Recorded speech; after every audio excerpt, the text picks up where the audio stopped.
Welcome students. હવે આજે આપણે વિદ્યુત ક્ષેત્રની ક્ષેત્ર રેખાઓની સંખ્યાનો અભ્યાસ કરીશું. અત્યાર સુધીમાં આપણે શેનો અભ્યાસ કર્યો? વિદ્યુત ક્ષેત્ર ભાગ 1 ભાગ 2. એમાં જોયું કે બિંદુવત વિદ્યુતભારનું વિદ્યુત ક્ષેત્ર એ અંતરના વર્ગના વ્યસ્ત પ્રમાણમાં હોય છે અને જે વિદ્યુતભાર વિદ્યુત ક્ષેત્ર ઉત્પન્ન કરે છે એના મૂલ્યના સમપ્રમાણમાં હોય છે. બરાબર. હવે આજે આપણે વિદ્યુત ક્ષેત્ર રેખાઓ ઇલેક્ટ્રિક ફિલ્ડ લાઇન્સ એની વાત કરીશું. બરાબર. આપણો ટોપિક છે વિદ્યુત ક્ષેત્ર રેખાઓ. બરાબર. અંગ્રેજીમાં એને કહેવાય ઇલેક્ટ્રિક ફિલ્ડ લાઇન્સ. બરાબર. સૌથી પહેલા તો એ કહીએ કે આ ક્ષેત્ર રેખાઓ છે શું? તો ક્ષેત્ર રેખાઓ એ સૌથી પહેલા તો વિદ્યુત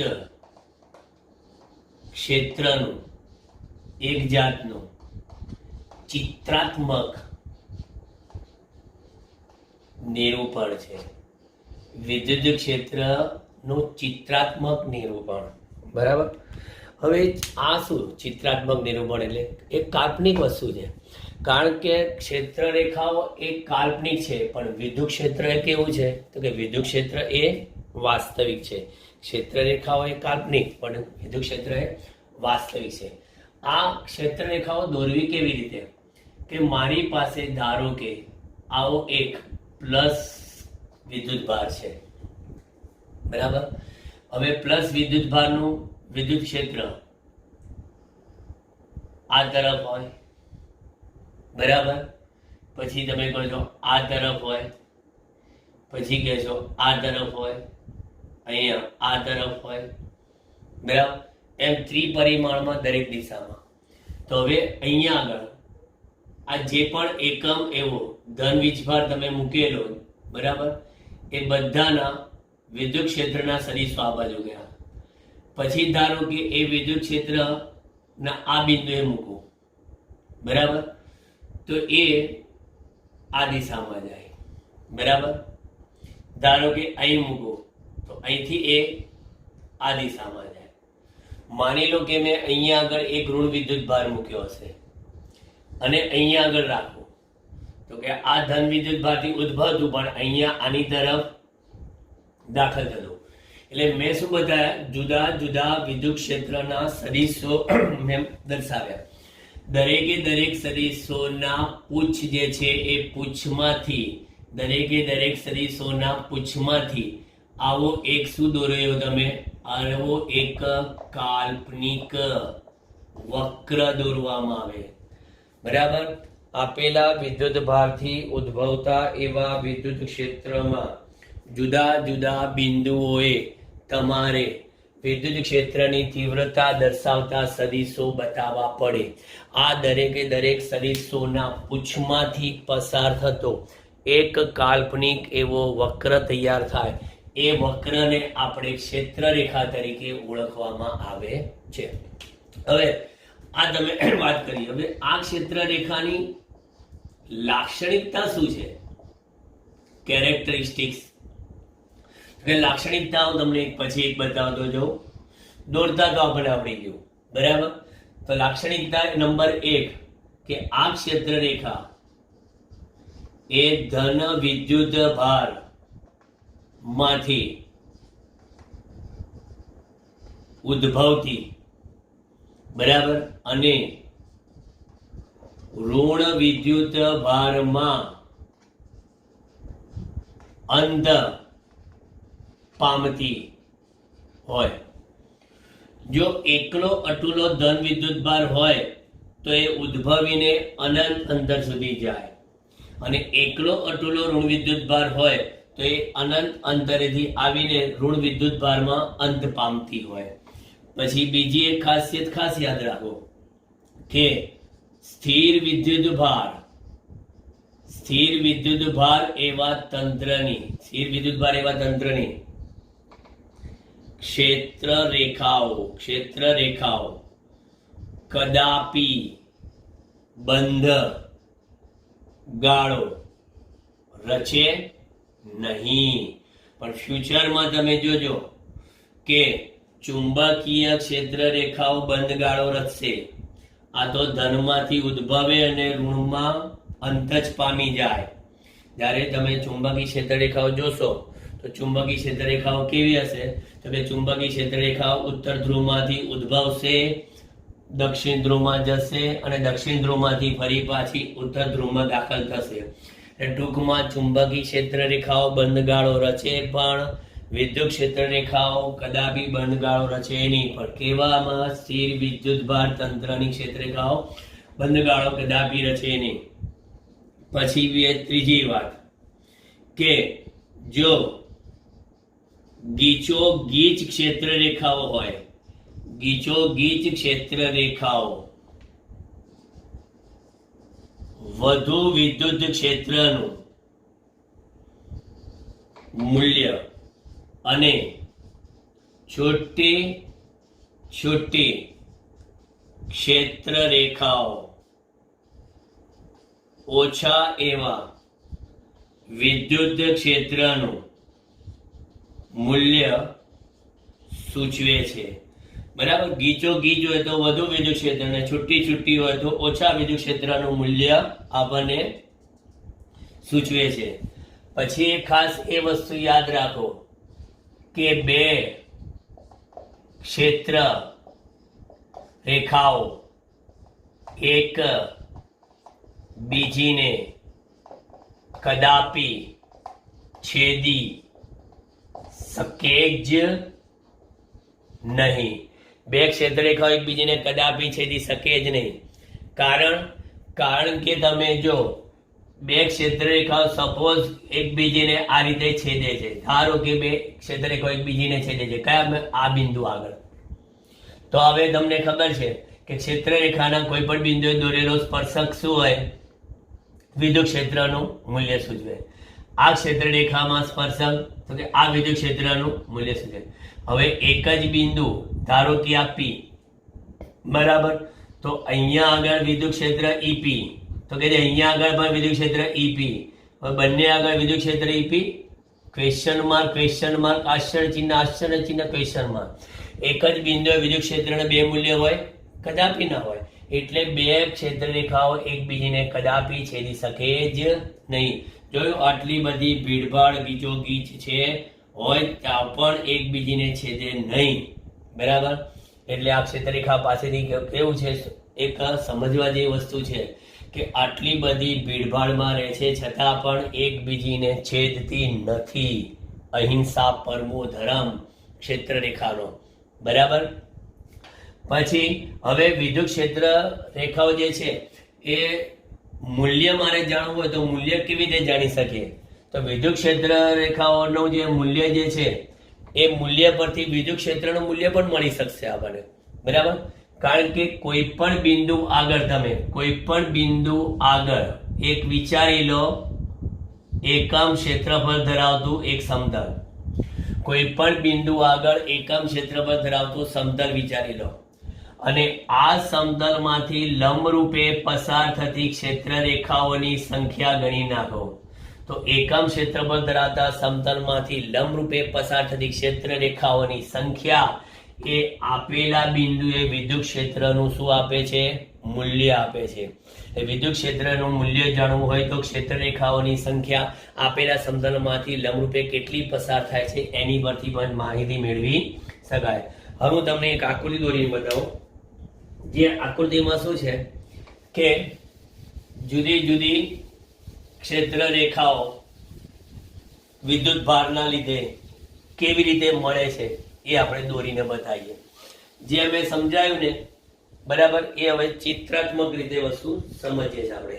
જોજો, સૌથી પહેલી એની આકૃતિ,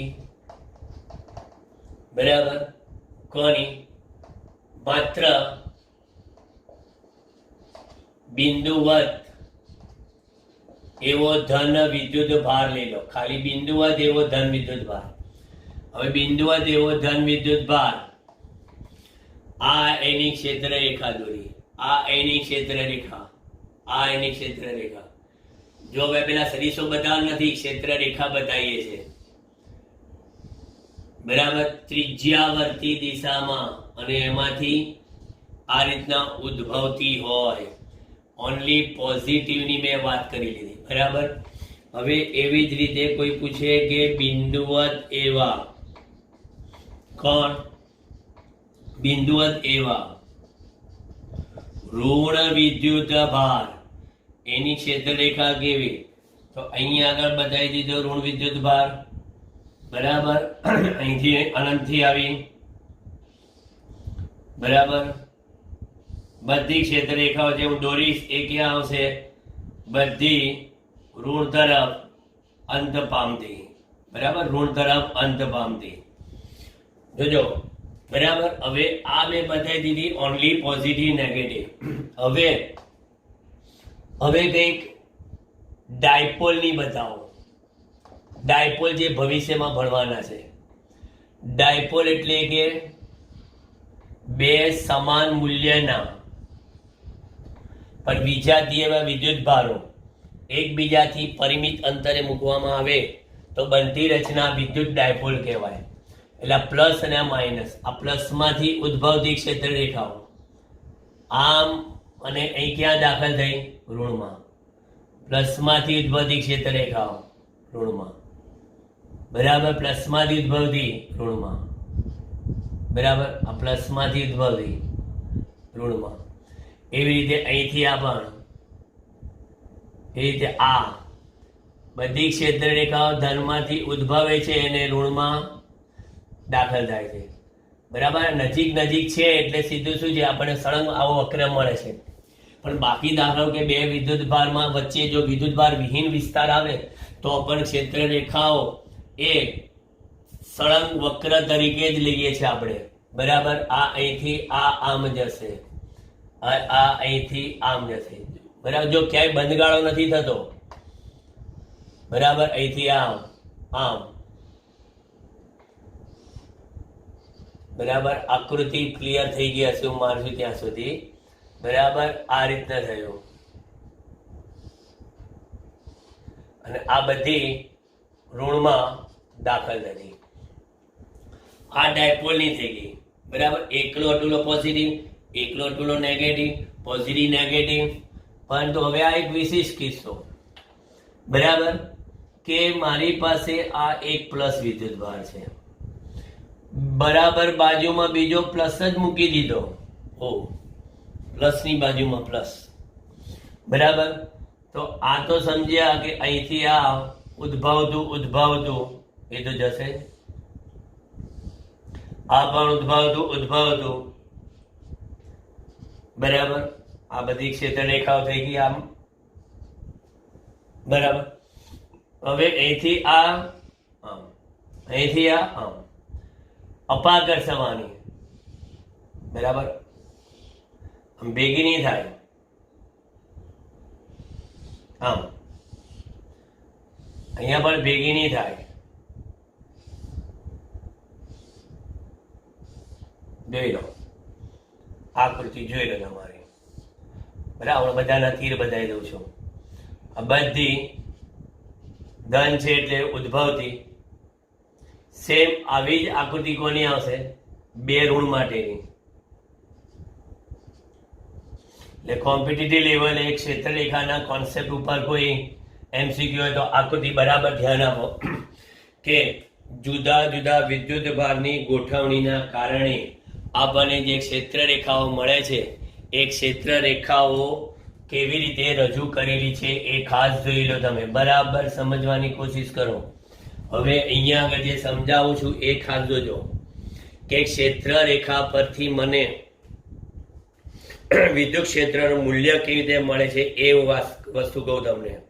બરાબર, હવે મારી પાસે અહીંયા આગળ એક બિંદુવત એવો કોઈ ક્યુ વિદ્યુત ભાર છે. બરાબર, અવકાશમાં મૂકેલો છે એટલે સ્વાભાવિક છે કે આપણને અહીંયા આગળ એક ત્રિપારિમાણિક જો આકૃતિ દોરીએ, બરાબર, એક શંકુ જેવી રચના થશે મને અહીંયા આગળ, બરાબર, શંકુ જેવી રચના થશે.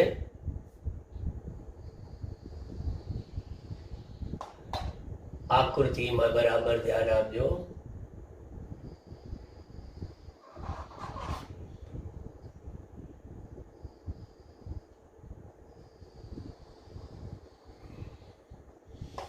બરાબર, આ બિંદુ હોય તેવો કોઈ ક્યુ વિદ્યુત ભાર.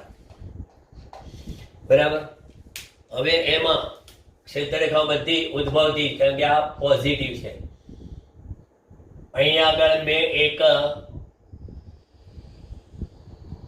સમતલ વિચાર્યું અને બીજું સમતલ અહીંયા વિચાર્યું. આ બે બિંદુઓ વિચાર્યા સમતલ પરના. બરાબર, હવે બે જે સમતલ પરના બિંદુઓ વિચાર્યા એ હું બતાવું કે આ બિંદુ મેં P1 વિચાર્યું અને આ બિંદુ P2 વિચાર્યું. બધી પોઝિટિવ છે.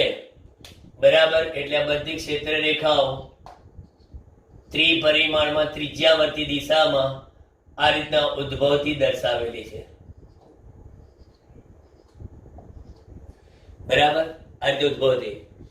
હવે અહીંયા આગળ આ જે P બિંદુ છે એનું અને આ P2 છે એનું અંતરની વાત કરું તો આ અંતર ધારો કે R1 છે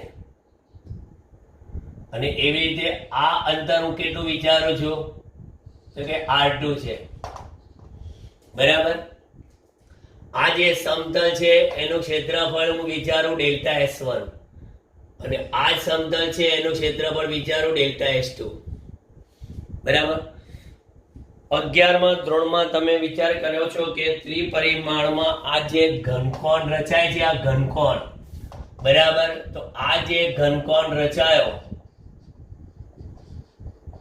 જેનું ડેલ્ટા ઓમેગા કહું, તો ડેલ્ટા S1 ક્ષેત્રફળ વડે અને ડેલ્ટા S2 ક્ષેત્રફળ વડે રચાતા ઘનકોણ કેવા આયા? એક સરખા એવા ડેલ્ટા ઓમેગા. તો તમને ખબર છે કે ઘનકોણની વ્યાખ્યા અનુસાર ડેલ્ટા ઓમેગા બરાબર તો કે ક્ષેત્રફળ કેટલું તો કે ડેલ્ટા S1 બરાબર ભાગ્યા કેટલું તો કે R1 સ્ક્વેર.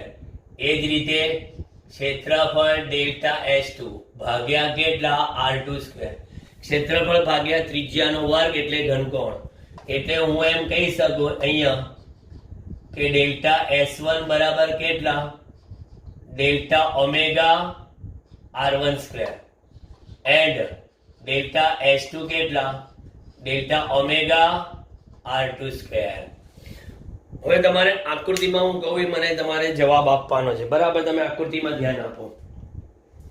મેં જે આકૃતિ દોરી છે એમાં ક્ષેત્રફળ બે જુદા જુદા છે, અંતર બંનેના જુદા જુદા છે. બરાબર, પણ આ બંને ક્ષેત્રફળમાંથી, બરાબર, આ બંને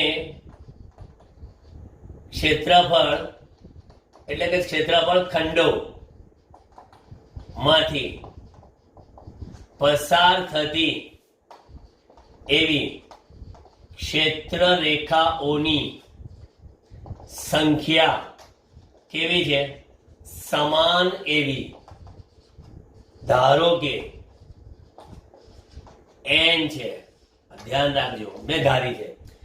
બંનેમાંથી ક્ષેત્રરેખાની સંખ્યા સમાન છે. આપણે કઈ ગણવા નથી બેઠા, પણ તમે જો આમાંથી જેટલી ક્ષેત્રરેખા પસાર થાય છે એટલી ક્ષેત્રરેખા શેમાંથી પસાર થાય છે? બીજા ક્ષેત્રફળખંડમાંથી. બરાબર, તો પછી બંનેમાંથી પસાર થતી ક્ષેત્રરેખાની સંખ્યા આપણે n છે. બરાબર, તો કોઈ પૂછે કે એકમ ક્ષેત્રફળમાંથી પસાર થતી ક્ષેત્રરેખાઓની સંખ્યા કેટલી?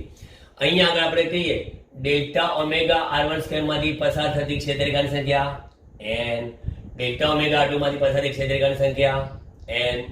બરાબર, બંનેમાંથી પસાર થતી ક્ષેત્રરેખાની સંખ્યા કેવી છે? n. બરાબર, તો માટે એકમ ક્ષેત્રફળ માંથી પસાર થતી ક્ષેત્ર રેખાઓની સંખ્યા કેટલી થાય? તો કે છે કે n ભાગ્યા કેટલા? n ભાગ્યા ડેલ્ટા ઓમેગા r1 સ્ક્વેર બરાબર n ભાગ્યા ડેલ્ટા ઓમેગા r2 સ્ક્વેર બરાબર. અહીં તમે જુઓ છો કે n અચળ, ડેલ્ટા ઓમેગા પણ અચળ, n અચળ, ડેલ્ટા ઓમેગા અચળ. તો આ જે સંખ્યા જે છે બરાબર એ અંતરના વર્ગના કેવા પ્રમાણમાં છે? વ્યસ્ત પ્રમાણમાં. એટલે આની પરથી ખબર પડે કે એકમ ક્ષેત્રફળમાંથી પસાર થતી ક્ષેત્ર રેખાઓની સંખ્યા એ વિદ્યુત ક્ષેત્રની પ્રબળતાનું માપ આપે બરાબર. એટલે આ જે છે અમે લાવ્યા એકમ ક્ષેત્રફળમાંથી પસાર થતી ક્ષેત્રરેખાની સંખ્યા બરાબર એ વિદ્યુત ક્ષેત્રની પ્રબળતાનું માપ દર્શાવે છે બરાબર. ચલો મગજમાં ક્લિયર થઈ ગયો આખી વસ્તુ. તમને 11મા ધોરણના કોન્સેપ્ટનો ઉપયોગ કર્યો. હવે આમાં એક બીજી વસ્તુ કહું તમને, જોઈ લો. અહીંયા જુદા જુદા બિંદુની વાત કરી ને. હવે માની લો કે મેં અહીંયા આ એક સમતલ લીધું, એટલું જ સમતલ અહીંયા લીધું. એટલે આ બંને સમતલ છે એના ક્ષેત્રફળ કેવા છે? સરખા છે બરાબર. પરંતુ અહીંયા વધુ વિદ્યુત ક્ષેત્ર રેખા પસાર થાય છે અને અહીંયા ઓછી. એટલે અહીંયા આગળ શું છે? ઓછું પ્રબળ ક્ષેત્ર અને અહીંયા આગળ વધુ પ્રબળ ક્ષેત્ર અને અહીંયા આગળ ઓછું પ્રબળ ક્ષેત્ર બરાબર. કારણ કે મેં બંનેમાં ક્ષેત્રફળ સરખા લીધા. અહીંયા ક્ષેત્રફળ જુદા હતા અને સંખ્યા સમાન થઈ, અને અહીંયા ક્ષેત્રફળ સમાન થયા તો સંખ્યા જુદી જુદી આવી. એટલે આપેલા સમતલમાંથી પસાર થતી ક્ષેત્રરેખાની સંખ્યા પરથી તમને વિદ્યુત ક્ષેત્રની પ્રબળતાનું માપ મળે. બરાબર ધ્યાન રાખજો, કેમ કે આ કોન્સેપ્ટ બરાબર ક્લિયર હશે તો હવે આના પછી આપણે આવશે વિદ્યુત ફ્લક્સ. અને વિદ્યુત ફ્લક્સની વિચારધારા જો ક્લિયર થશે તો તમને ગાઉસનું પ્રમેય, જે આ ચેપ્ટરનો છેલ્લો ટોપિક કહેવાશે, ગાઉસનું પ્રમેય. બરાબર આકૃતિ બોર્ડ પર ધ્યાન આપો, જોઈ લો બરાબર, વ્યવસ્થિત વિચારો, મનમંથન ચિંતન કરો.